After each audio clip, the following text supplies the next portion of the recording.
दिनै 27 जानुवारि थांनाय 2020 मायथाइयाव बर'नि खेबसे नङा खेबनै नङा खेबथाम थामथि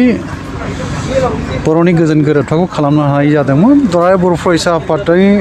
दैदेननायनि गेजेरजों NDP-नि मोनब्रै हानजा आरो खौसेथि बर' सुबुं आफाद ज'है बर'नि माहारि आफादफ्रा लोगो नांनानै दिनैनि बे सानावनो 27 जानुवारि गोसोखांजाथाव सान बे सानाव मुंसाइ होनाय जादोंमोन गोदान दिल्लीयाव। आरो ओइदिनखालि जों मानगोनां भारतनि नखर बिफाननि मन्त्रि अमित शाह, आसामनि मानगोनां बै समनि गिबि मन्त्रि सर्बानन्द सन'वाल आरो फाइनेन्स मन्त्रि बै समनि रां बिफाननि डक्टर हिमन्त बिश्व शर्मा दिनैनि गिबि मन्त्रि बिथां थानाय आरो BTC-निफ्राय बै समावहाय हाग्रामा महिलारि बिथां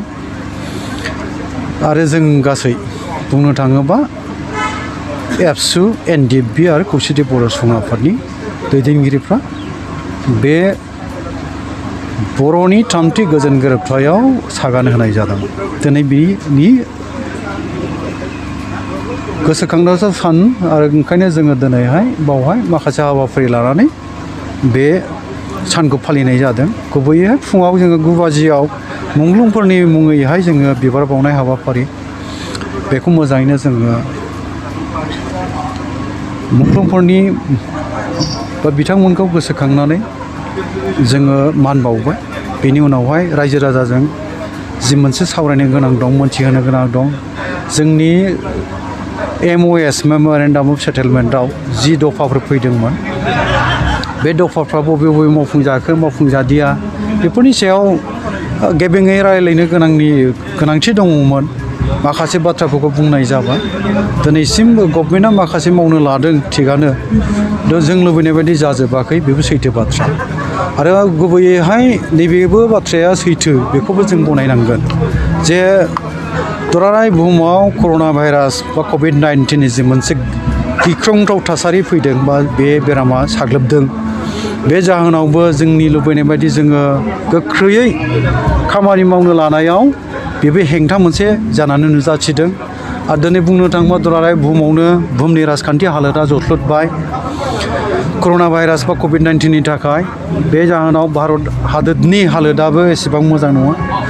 आरो ओंखायनो जोंनि आसाम रायजोआवबो जों लुबैनाय बायदि रांखावरिफोरनि बाथ्राखौ बुंनो थाङोबा बा रायजो राजानि जौगाखांनांगौनि माखासे बिथांखि लानानै हाबा मावनांगौ जायोब्ला बावहायबो जोङो फावसायनो गोनां जानाया बे सैथो बाथ्रा। ओंखायनो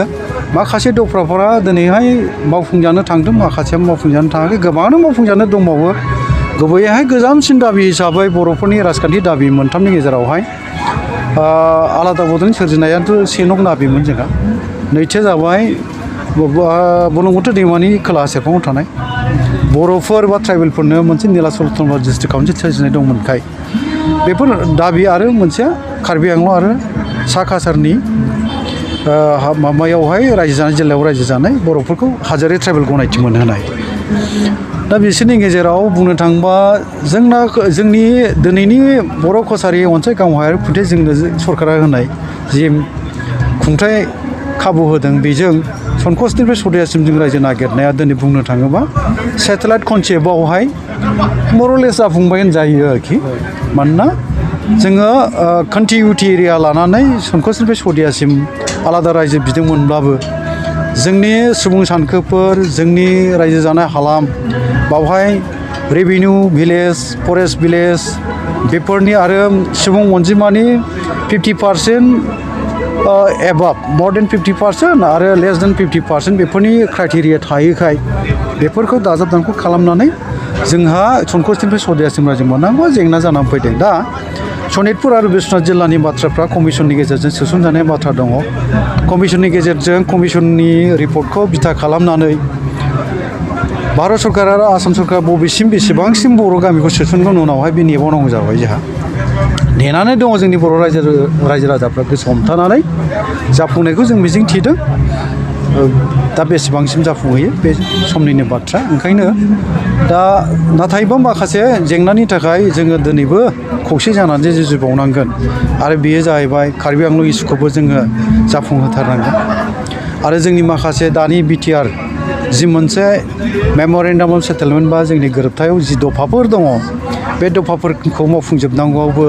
जोंहा खौसे जानानै खामानि मावनांगौनि गोनांथि दङ बाथ्रा बेल' दा जों ज' जानानै खामानि मावनो हायाखै